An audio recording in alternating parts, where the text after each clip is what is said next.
मी जर बोललो तर येणं काय पडेल बुवा, अशी परिस्थिती तुम्ही बोलले तर कोणीच मनाला लावणार नाही. काल मी कीर्तनात होतो, कीर्तनकार राजेंद्र महाराज का सुदेकर होते, त्यांनी सांगितलं ही मेहंदी का येऊनी म्हणे. म्हणजे ही मेहंदी कुठून आली? ही सगळी परंपरा बंद झाली पाहिजे. समाजाचं साखरपुडा 10:30 होतो, आता 11:30 शिवाय जायचंच नाही असं होऊन गेलंय. मी एकही साखरपुडा यावर्षी अटेंड करू शकलो नाही, कारण 11, 11:30 आणि 11:15 आणि नंतर मग केक कटिंग, ते काही आपल्याला जमणारा विषय नाही. पण समाजाने कुठेतरी जागेवर यायचे. सतखेड्याची परंपरा जेवणाची टाइमावर आहे. कार्यक्रमाची कधी मध्ये कोणता मोठा कार्यक्रम लेट झाला तर बापूंचे माझे डोकं मारून जाते, बापू हे सतखेडा आहे, असं चालणार नाही. तुम्ही चुकले म्हणजे सगळे चुकले. सतखेड्याच्या बराबरीमुळे मी बी 9 वाजता जेवण करायला लागलो.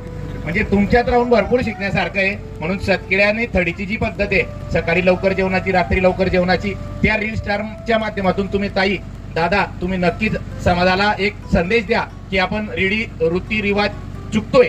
बाकी समाज आपला कौतुक करतोय तेवढं आपण वेडं होतोय, तेवढे बावरट होतोय. म्हणजे जास्त कौतुक करणं हे आपल्यासाठी घातक झालेलं आहे असं मला वाटतं. कोणी हरभऱ्याच्या झाडावर चढलं तर चढू नये. पण असो समाजाला प्रत्येक ठिकाणी, आता राजू बापू असतील, शरद भाऊ असतील, सर असतील, या काय सांगतात तुम्ही बरोबरी आम नवरी होणार. त्यामुळे तुम्हाला सांगणार होतो, पण आज संदेश सगळ्यांपर्यंत पोहोचवा. ज्याला राग येईल त्याला येईल, पण समाजाची परंपरा कुठेतरी झुकते. आणि गरीब माणसाने कुठे जावं, 2 एकर 1 एकर वाल्याने कुठून आणो मेहंदी, शक्यने ते मेहंदी डान्स, ते साखरपुडा एवढा जल्लोषात, 100 रुपये नारळ एवढ्या जल्लोषात.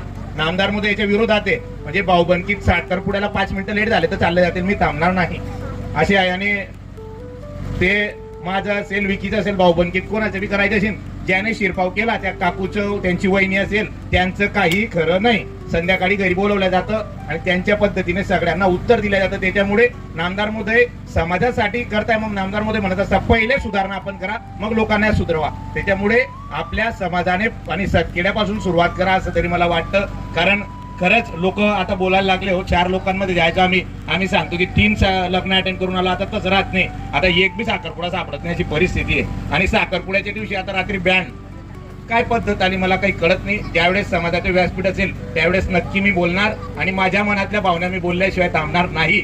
समाजाला राग आला चालेल, पण चांगल्या गोष्टीसाठी माणसाने केलं तरी कोणाला राग आला तरी चालेल, पण त्याच्यातून चांगलंही होतं. रागातून मला या ठिकाणी बोलण्याची संधी दिली. काही चुकलं असेल तर तुमचा जावई म्हणून, मुलगा म्हणून, नात जावई म्हणून मला माफ करावं एवढीच परमेश्वराची प्रार्थना करतो की या सतखेड्याला इष्ट माणसाची, दुष्ट माणसाची नजर लागू नये आणि सतखेड्याची भरभराटी जास्तीत जास्त हो, राजकारणात असो, समाजकारणात असो आणि गावाच्या विकासात असो अशी प्रभू रामचरणी प्रार्थना करतो. थांबतो. जय हिंद, जय महाराष्ट्र, जय श्रीराम.